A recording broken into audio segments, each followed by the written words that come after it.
ಇಷ್ಟು ದೊಡ್ಡದಾದ ಕಾಗೆ ಅರಮನೆಯತ್ತ ಏಕೆ ಹೋಗುತ್ತಿದೆ?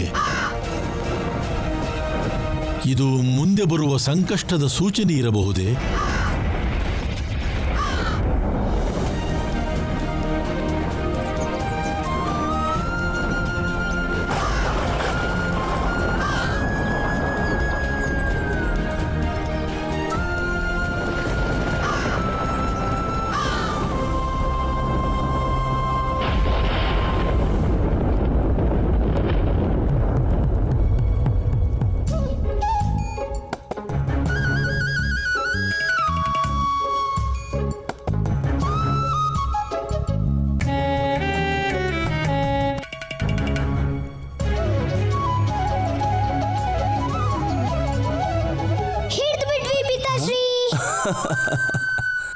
ಈಗ ನೀವು ಸಿಕ್ಕಾಕೊಂಡ್ಬಿಟ್ರಿ. ನಾವು ಇಲ್ಲಿರುವುದು ನಿಮಗೆ ಹೇಗೆ ತಿಳಿಯಿತು ಪುತ್ರ? ಈಗ ಉಳಿದಿರೋದು ಅಮ್ಮ. ಅವರನ್ನ ಹುಡುಕಿದ್ರೆ ನಾವು ಗೆದ್ಬಿಡ್ತೀವಿ. ಅಮ್ಮ,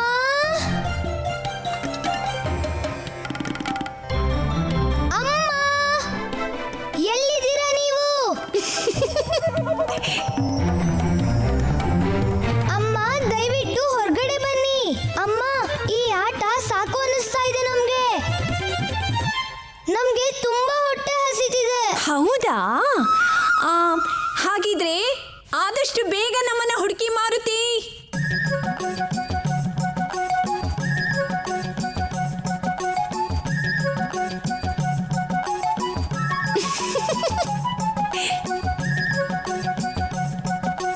ಅಮ್ಮ, ಬೇಗ ಬನ್ನಿ ಅಂತ ಹೇಳ್ತಿಲ್ವಾ?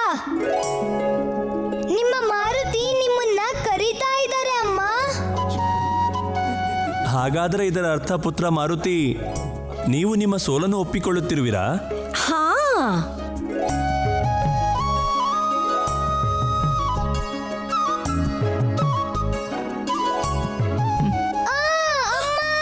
ಏನಾಯ್ತು ಪುತ್ರ ಮಾರುತಿ? ಮಾರುತಿ, ಹಿಡಿದು ಬಿಟ್ವಿ ನಿಮ್ಮನ್ನ. ಈಗೋ ನೀವು ಗೆಲ್ಲೋದಕ್ಕೋಸ್ಕರ ಈ ತರ ನಾಟಕ ಮಾಡಿದ್ರಾ? ನೀವ್ ನಮ್ಗೆ ಏನ್ ಬೇಕಾದ್ರೂ ಶಿಕ್ಷೆ ಕೊಡ್ಬೋದು ಅಮ್ಮ, ಆದ್ರೆ ನಾವಿದನ್ನ ಗೆಲ್ಲೋಕೋಸ್ಕರ ಮಾಡ್ಲಿಲ್ಲ. ಮತ್ತೆ ಹಸಿವಾಗ್ತಿದ್ಯಾ ನಿಮಗೆ? ಹಸುವನ್ನು ಕೂಡ ನಾವು ತಡ್ಕೊಂಡ್ಬಿಡ್ತೀವಿ ಅಮ್ಮ. ನಿಮ್ಮಿಂದ ದೂರ ಇರೋಕೆ ಖಂಡಿತ ಸಾಧ್ಯ ಇಲ್ಲ.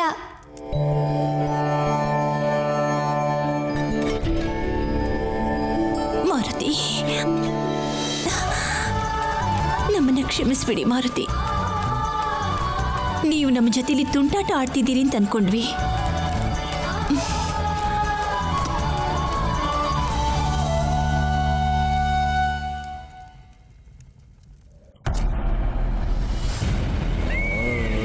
ಕಾಲದರ್ಪಣ.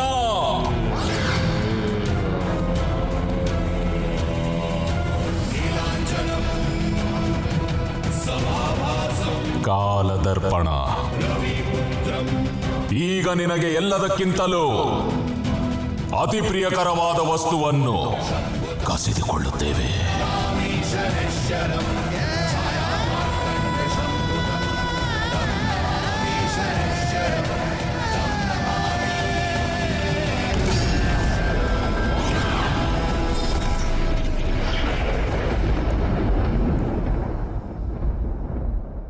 ಶನಿಮಾರಕ ದೋಷ. ಪ್ರಭು, ಇದು ಶನಿದೇವರ ಅಪಾಯಕಾರಿ ಅಸ್ತ್ರ ಅಲ್ಲವೇ? ಭೃಂಗಿ, ಒಮ್ಮೆ ಈ ದೋಷ ಯಾರಿಗಾದರೂ ತಗುಲಿದರೆ ಅವರ ಜೀವನ ನರಕವಾಗಿ ಬಿಡುತ್ತದೆ. ಹಾಗೂ ಅದರ ಜೊತೆಗೆ ಕಾಲದರ್ಪಣವನ್ನೂ ಉಪಯೋಗಿಸುತ್ತಿದ್ದಾರೆ. ಏಕೆಂದರೆ ಅದರ ಒಳಗೆ ಶನಿದೇವನ ಅತಿ ಅಪಾಯಕಾರಿ ದೋಷ ಶನಿಮಾರ್ಕ ದೋಷ ಅಡಗಿದೆ. ಒಮ್ಮೆ ಈ ದರ್ಪಣವನ್ನು ಯಾರಾದರೂ ನೋಡಿದರೆ ಶನಿದೇವರ ಕ್ರೂರ ದೃಷ್ಟಿಯ ಪ್ರಭಾವ ಉಂಟಾಗುತ್ತದೆ. ಹಾಗಾದರೆ ಇದರ ಅರ್ಥ ಮಾರುತಿಯ ಮೇಲೆ ಶನಿಯ ವಕ್ರದೃಷ್ಟಿಯ ಪ್ರಭಾವ ಬೀರೋದೆ?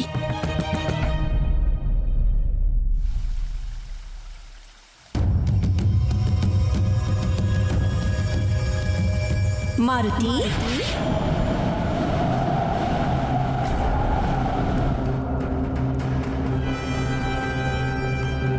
ಯಾರೋ ನನ್ನ ಮಾಡಿದ್ರಲ್ಲ. ಮಾರುತಿ,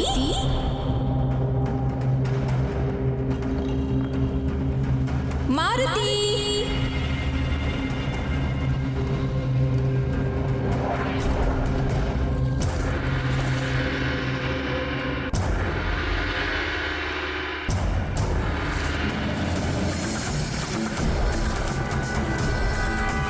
ಅಯ್ಯೋ, ಇಲ್ಲಿ ಯಾರೂ ಇಲ್ವಲ್ಲ. ಮಾರುತಿ,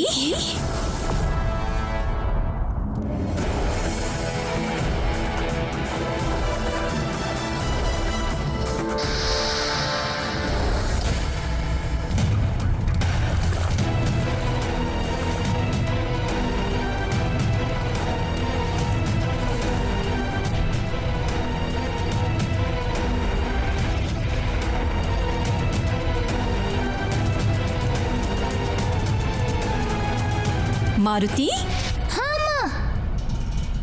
ಮಾರುತಿ, ಏನ್ ಮಾರುತಿ ಇದು? ಮಧ್ಯರಾತ್ರಿಯಲ್ಲಿ ಏನ್ ಮಾಡ್ತಾ ಇದ್ದೀರಾ ನೀವು? ಅಮ್ಮ, ನಾವು ನಮ್ಮ ಕೋಣೆ ಹತ್ರ ಹೋಗ್ತಾ ಇದ್ವಿ. ಆಗ ನಮ್ಮನ್ನ ಯಾರೋ ಕರೆದಾಗಾಯ್ತು. ಮಾರುತಿ, ನಿಮ್ಮ ಈ ಕಥೆಗಳನ್ನ ಕೇಳುವಂತ ಸಮಯ ಇದಲ್ಲ ಮಾರುತಿ. ತುಂಬಾ ಹೊತ್ತಾಗಿದೆ, ನಿದ್ರೆ ಮಾಡಿ ನಡೀರಿ. ಅಲ್ಲ ಅಮ್ಮ, ನಮ್ಮ ಮಾತ್ ನಡೀರಿ ಕೇಳಿ. ಮಾರುತಿ, ನಿದ್ರೆ ಮಾಡಿ ನಡೀರಿ, ನಡೀರಿ.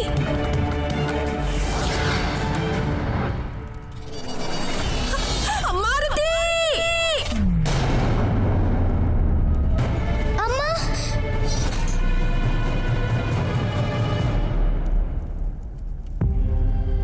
ಓ, ಇದು ಬರೀ ಕನ್ಸಷ್ಟೇ.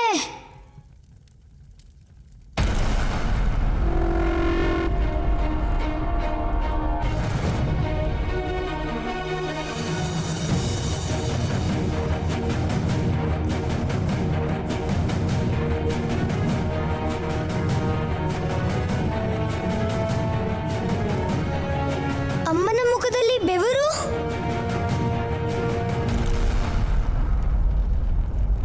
ಅಮ್ಮ ಯಾಕೆ ಇಷ್ಟೊಂದು ವಿಚಲಿತರಾಗಿದ್ದಾರೆ?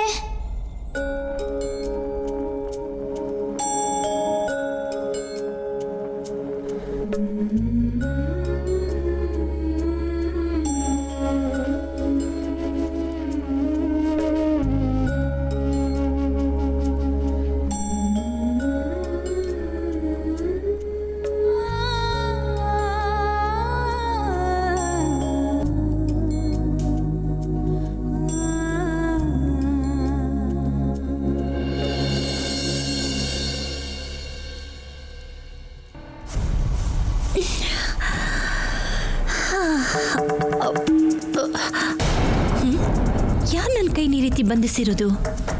ಏನಿದ್ರ ಅರ್ಥ?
ಅಂದ್ರೆ ಇದು ನಿಮ್ಮ ಕೆಲಸ.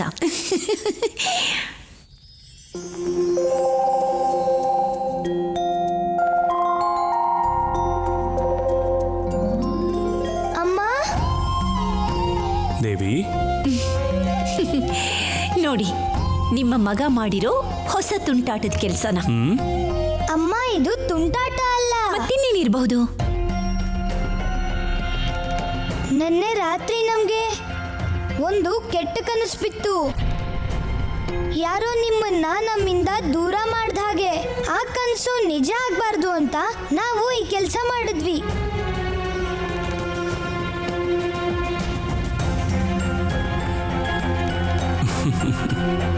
ಮತ್ತೆ ನೀವು ನಮ್ಮಿಂದ ಯಾವತ್ತೂ ದೂರ ಆಗೋದಕ್ಕೆ ನಾವು ಖಂಡಿತ ಬಿಡೋದಿಲ್ಲ ಅಮ್ಮ. ಪುತ್ರ ಮಾರುತಿ, ನಾವು ಇವರ ಜೊತೆಯಲ್ಲಿರುವಾಗ ನಿಮ್ಮ ತಾಯಿಯನ್ನು ಯಾರಿಂದ ಕಸಿದುಕೊಳ್ಳಲು ಸಾಧ್ಯ? ಏನ್ ನಿಮ್ ಯೋಚನೆ? ನಾವ್ಯಾಕಿಷ್ಟು ಚಿಂತೆ ಮಾಡ್ತಿದೀವಿ ಅಂತ ತಾನೇ?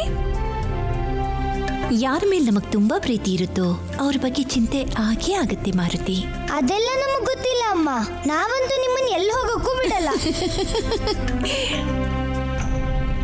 ಯಾವುದೇ ಶಕ್ತಿ ನಮ್ಮನ್ನು ಎಳ್ಕೊಂಡು ಹೋಗೋಕ್ ಪ್ರಯತ್ನ ಪಟ್ರು ನಾವು ನಿಮ್ಮನ್ನು ಬಿಟ್ಟು ಹೋಗೋದಿಲ್ಲ.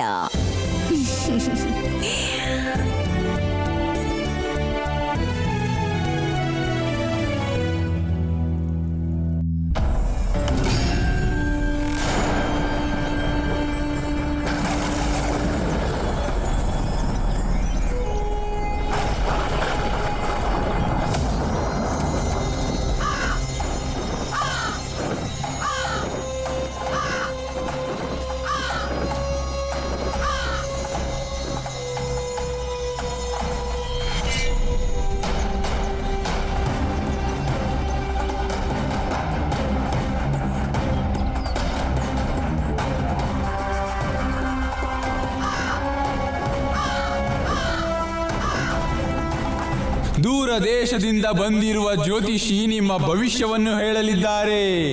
ಇದ್ದದ್ದನ್ನು ಇದ್ದ ಹಾಗೆ ಹೇಳುವ ನೇರ ನುಡಿಯ ಮಹಾಜ್ಯೋತಿಷಿ. ಆ ಪುತ್ರಿ ಅಲ್ಲಿ ನೋಡು, ಮಾತನಾಡುವಕ್ಕಾಗೆ. ನಡಿ ಹೋಗೋಣ, ಬಾ ಬಾ.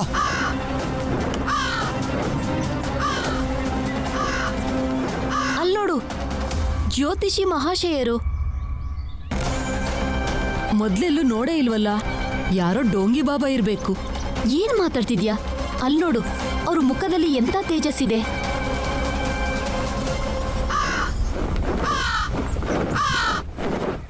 ಬೇಗ ನಡಿಯಕ್ಕ, ನಾನು ನನ್ನ ವಿವಾಹದ ಬಗ್ಗೆ ತಿಳಿದುಕೊಳ್ಳಬೇಕು.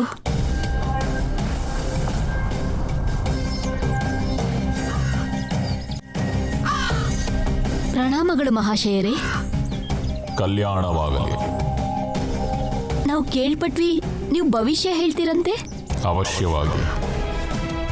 ನಿಮ್ಮ ಮುಖದಲ್ಲಿ ವಿವಾಹದ ಯೋಗ ಕಾಣುತ್ತಿದೆ.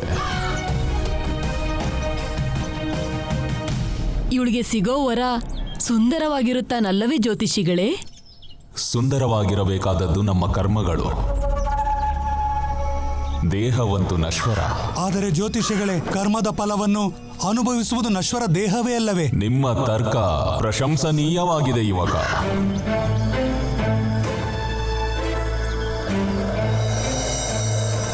ಆದ್ದರಿಂದ ಸದಾಕಾಲ ನಿಮ್ಮ ಕರ್ಮಗಳನ್ನು ನಿರ್ಮಲವಾಗಿಡಿ. ಏಕೆಂದರೆ ಕರ್ಮಗಳ ಫಲ ಸಿಹಿಯಾಗಿಯೂ ಇರುತ್ತವೆ, ಕಹಿಯಾಗಿಯೂ ಇರುತ್ತವೆ. ಅತಿ ಉತ್ತಮ ಜ್ಯೋತಿಷ್ಯರೇ, ಅತಿ ಉತ್ತಮ. ಅದ್ಭುತ.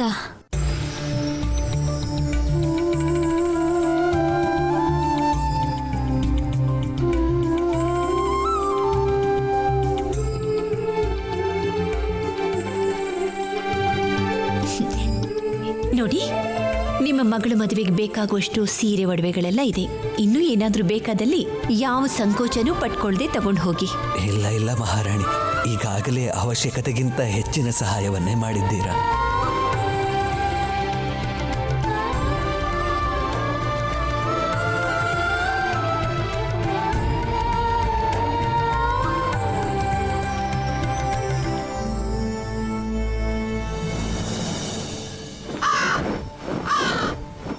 ಸೈನಿಕ, ನಗರದಲ್ಲಿ ಏನ್ ಇಷ್ಟೊಂದು ಗುಂಪಿದೆ? ನಮ್ಮ ನಗರಕ್ಕೆ ಜ್ಯೋತಿಷ್ಯ ಮಹೇಶ್ವರು ಬಂದಿದ್ದಾರೆ ಮಹಾರಾಣಿ. ಚೆನ್ನಾಗಿ ಜ್ಯೋತಿಷ್ಯ ಹೇಳ್ತಾರಂತೆ. ಹೌದಾ? ಜ್ಯೋತಿಷಿಗಳು. ರಾಣಿ ಮಾತೆ, ನೀವು ಅನುಮತಿ ಕೊಟ್ಟರೆ ನಾನು ಈಗಲೇ. ನೀನೇನ್ ಕೇಳಿ ತಿಳ್ಕೋಬೇಕು ಸುರೇಲಿ? ನಿಮ್ಮ ಕೃಪೆಯಿಂದ ನಮ್ಮ ಬಳಿ ಎಲ್ಲವೂ ಇದೆ ಮಹಾರಾಣಿ. ಆದರೂ ನನ್ನಲ್ಲಿ ಭವಿಷ್ಯವನ್ನು ತಿಳಿದುಕೊಳ್ಳುವ ಕುತೂಹಲವಿದೆ. ಹೌದಾ? ಸರಿ, ಹಾಗಾದ್ರೆ ನಿಮ್ಮ ಭವಿಷ್ಯದ ಬಗ್ಗೆ ನಾವು ಕೇಳಿ ತಿಳ್ಕೊಳ್ತೀವಿ. ನೀವು ಬರುತ್ತೀರಾ ರಾಣಿ ಮಾತೆ? ಹಾ, ನಮ್ಮ ರಾಜ್ಯ ಅಲ್ವಾ, ಎಲ್ಲಿ ಬೇಕಾದ್ರೂ ಹೋಗ್ಬೋದು. ಮಹಾರಾಣಿ ಅಂಜನಿ ದೇವಿಯವರು ಬರುತ್ತಿದ್ದಾರೆ.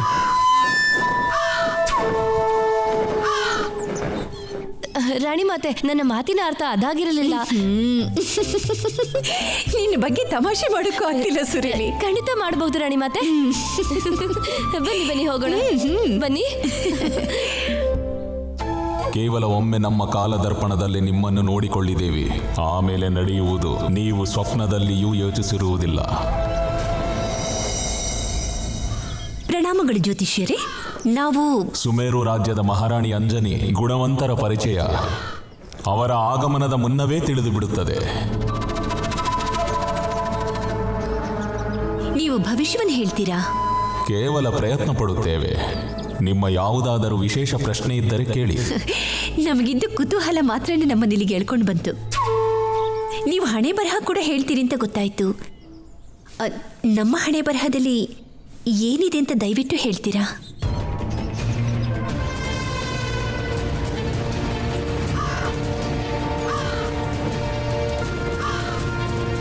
ಇವರು ನೇರವಾಗಿ ನಮ್ಮ ಮುಖನ ಯಾಕೆ ನೋಡ್ತಾ ಇಲ್ಲ? ನಮ್ಮನ್ನು ಕ್ಷಮಿಸಿ ಮಹಾರಾಣಿ. ನಿಮ್ಮ ಹಣೆಯ ಮೇಲೆ ಎಷ್ಟು ತೇಜಸ್ಸಿದೆ ಎಂದರೆ ನಾವು ನೇರವಾಗಿ ನಿಮ್ಮನ್ನು ನೋಡಲು ಸಾಧ್ಯವಿಲ್ಲ. ಆದ್ದರಿಂದ ನಾವು ನಿಮ್ಮ ಪ್ರತಿಬಿಂಬವನ್ನು ಓದುತ್ತೇವೆ.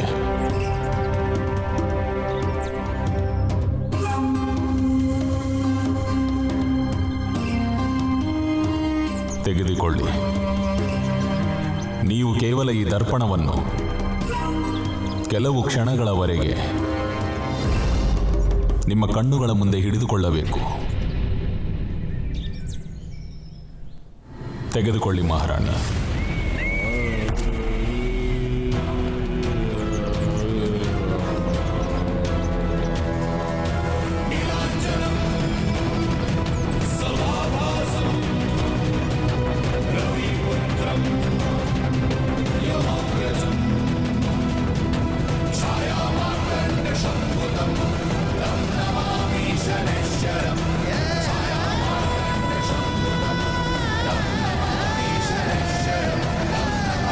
ಮಹಾರಾಣಿ ಅಂಜನಿ,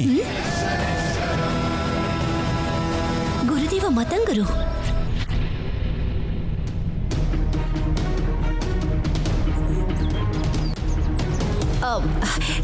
ಜ್ಯೋತಿಷಿಗಳೇ, ಇನ್ನೆಂದಾದರೂ ಕ್ಷಮಿಸಿ. ಧನ್ಯವಾದಗಳು.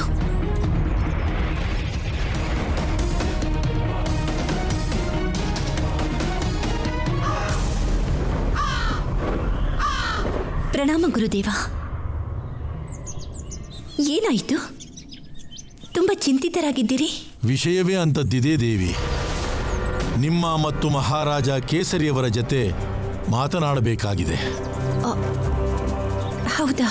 ನಾವು ಒಂದು ವಿಚಿತ್ರವಾದ ದೃಶ್ಯವನ್ನು ನೋಡಿದೆವು. ಅದರ ಬಗ್ಗೆ ಚರ್ಚಿಸಬೇಕಾಗಿದೆ. ಹಾಗೆಯೇ ಆಗಲಿ. ನಡೀರಿ ಗುರುದೇವ.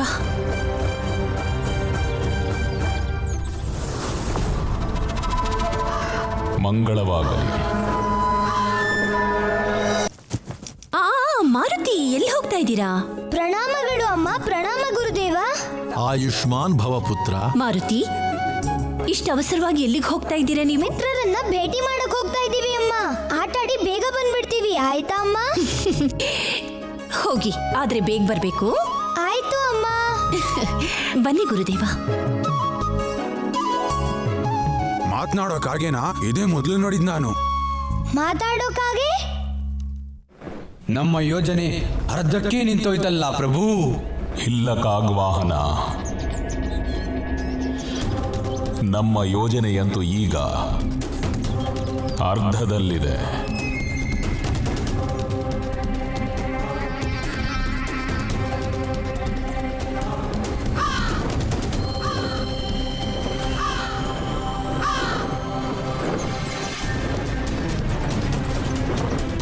ಬೇಟೆ ತಾನಾಗಿಯೇ ನಮ್ಮೆಡೆ ನಡೆದುಕೊಂಡು ಬರುತ್ತಿದೆ.